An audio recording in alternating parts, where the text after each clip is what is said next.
I'm Althea Mars and Acosta, and I will share you of our research paper.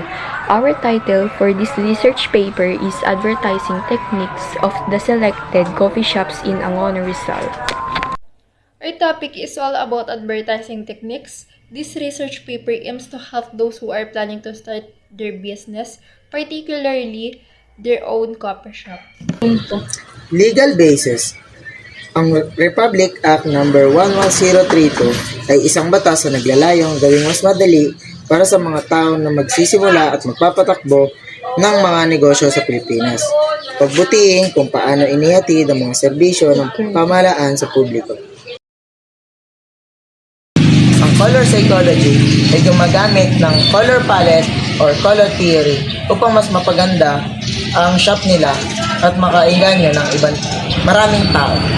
Storytelling. A brand can tell a story in many different ways. It can use their own origin, history, or take inspiration for real customer interactions. A brand can also tell a story without any words or only with music and the right images. The association technique in advertising links a product with positive emotions, images, or ideas that customers already value. By relating a product with something positive, owners can boost the brand's image and make it more interesting. Ang goal po ng association techniques ay mag-build ng connection between products and services na may positive concept, emotions, and experience para sa mga customer. Ang emotional appeal po ay isang advertisement technique na ginagamit upang mapukaw po ang atensyon at emosyon ng isang tao. Ang ethos po ay isang advertising techniques na gumagamit ng magandang image para po sa kanilang business. Coffee shop use body language to contact with customer.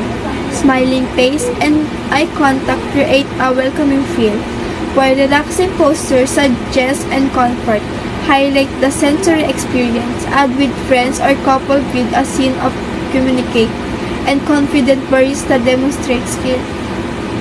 Open casual body language make a shop seen and approachable.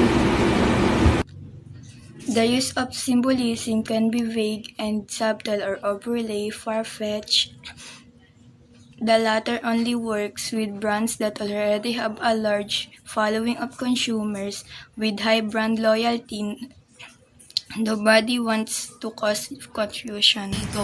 Fantasy. Ito po ay isang advertising techniques na gumagamit ng hindi makatotohanang bagay like yung Jollibee. Saan ka po ba nakakita ng bubuyog na kulay red? Anthropomorphism naman, sila yung gumagamit ng mga karakter na hindi makatotohanan, gaya ni Jollibee, M&M's at marami pang iba. Bandwagon pressuring or FOMO. This technique relies heavily on the psychological tactic called FOMO, or fear of missing out. The art of persuasion is a common creative technique for bandwagon pressuring. Craftily carved slogans are very successful tactics for this technique. The advertising technique composition is just like color psychology, but composition is more on balance. A balanced composition is extremely important in every type of visual. Composition is how all the elements are placed in a visual space. Advertising techniques is bribe and incentives. While the bribe advertising techniques might seem a little slimy, you likely see it in action more often than you think. This strategy simply entices a viewer to buy their product by offering a little something extra to sweeten the deal. Whether it's a buy one get one or 20% off all purchases over $100 or even free shipping. Those pertaining to logical reasoning. Unfinished ad. Ito ay isang advertising techniques na hindi tinatapos ang pag-advertisement nila. Social media influencers. This advertising technique uses social media influencers or popular people para mahikayat nila ang kanilang product. Pathos is an advertising technique that uses the audience emotions to convince them. It is a technique used by advertisers to obtain emotions such as happiness, sadness, fear, joy, or empathy in order to influence consumer behavior. Repetition. The repetition technique works best for new products or new campaigns to raise and brand awareness. It's good to use repetition to get the word out at first. Then it can be diminished to avoid boring your customer. Too much repetition can have a negative effect. Ang most common advertising techniques po, based on our research, is color psychology and storytelling. Kasi po, 100% po ng aming respondent is nag-yes po sa dalawang advertising techniques na ito. Based po sa mga coffee shops na aming binigyan ng survey is ma-recommend po nila na mag-focus po tayo sa quality ng mga product and mag-build din po ng relationship sa mga customer para po magkaroon po ng positive image and para po balik-balikan nila ang inyong coffee shops. And ma-recommend din po nila na gumamit po tayo ng social media para po i-advertise po ang mga products ng ating coffee shops. And kagaya po na sa Facebook po, pwede po mag-post ng mga reels or mga picture po ng inyong products. Ang significant findings namin para sa research paper na to ay ang color psychology at storytelling ay pinaka-common sa aming mga advertising techniques na nahanap. Kasi 100% of our respondents marked yes na ginagamit nila ang color psychology at storytelling. Tapos majority of our respondents, 87.5%, nag-mention na composition, association, emotional appeal, ethos, and pathos ay mga advertising strategies na ginagamit nila.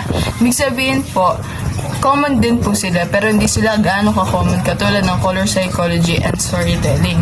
Repetition, body language, symbolism, social proof, and fantasy were all acknowledged as advertising techniques used by 75% of our respondents.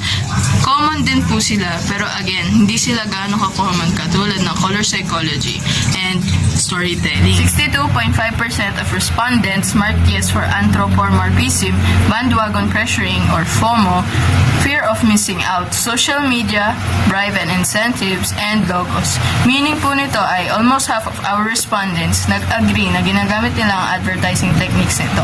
However po, may 32.5% nag-mark yes in unfinished ads, meaning ang unfinished ads ay hindi gaano ginagamit as advertising techniques in the selected coffee shops of Alona Rizal.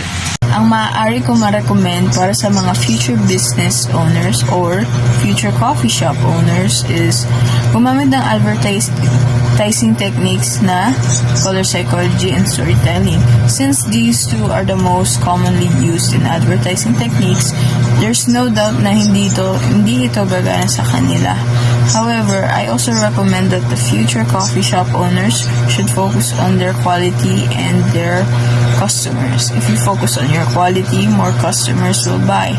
And if you keep a friendly attitude, it will establish a good image for your customer in order for them to come back or even bring more friends with them. And my last recommendation is to use social media.